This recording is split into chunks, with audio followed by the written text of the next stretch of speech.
Here is a close look at the Cuisinart pour saucer. This is the 1 quart size. I definitely recommend it. So here we've got our nice handle, stainless steel. I find that it is pretty easy to clean.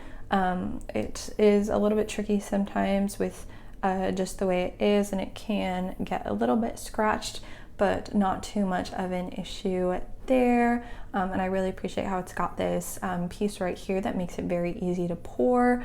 I make a lot of tea, so I pour my boiling water into a mug afterwards. So this is very easy to use for that purpose. My one main complaint with it, and let me go ahead and show you.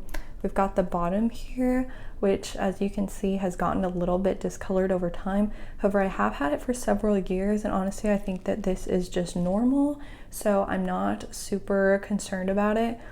Just keep that in mind, is that it might get a bit discolored on the bottom, but other than that, this is definitely a pour saucer that I would recommend. Certainly works for my needs, and I think that the 1 quart size is great, and I would highly recommend it.